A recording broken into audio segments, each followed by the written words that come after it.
My name is Julia. I'm a PhD student from Hanover in Germany. I'm a behavioral biologist.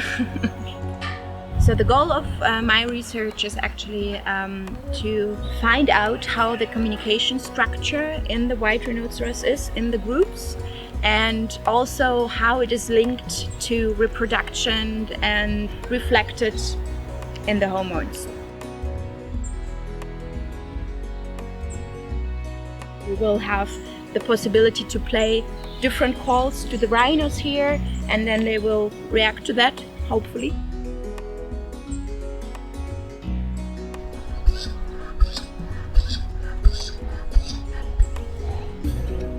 Usually my day starts with taking fecal samples first to actually estimate the testosterone levels in the bull, for example.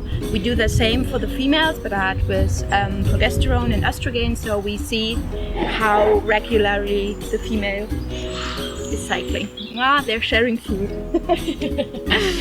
And then I set up my whole equipment for recordings. I have my loudspeaker, the video cameras. We have, of course, also a microphone. The white rhinoceros, or the rhinos in general, of course, one of the most endangered species on Earth. And the white rhinos is especially interesting for us because they're not solitarily living as, for example, the black rhino. If you know how an animal maybe acts differently, how it sounds differently due to some reproductive processes, you can actually use it as a non-invasive tool to monitor it, right? You don't need to take blood samples. It's easy, and that's why it's so important. But it's particularly windy, or maybe it's cold or too warm, then they're also less reactive when it's too hot. When you do playbacks, it's very important that they always have the same position to the loudspeaker, the same distance. For example, Goliath right now is in a very good position, whereas Denari, not so much. So it is possible to do it in the wild, but it will take much longer, like logistically speaking as well.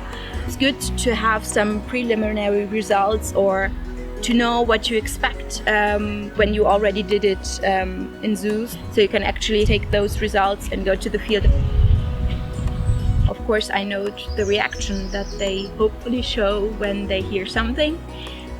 So we pay a lot of attention to their ears, because they have very moving ears. So if they look up, if they turn, of course, the whole body movement.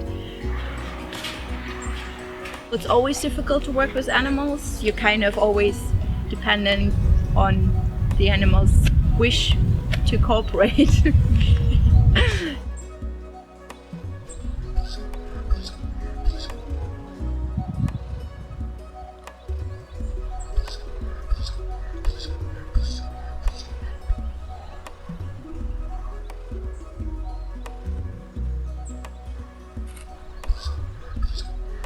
So we are at the very beginning, but I hope everyone who's working out that, I hope we will all contribute our part of it, and then we can come to an end. Yeah.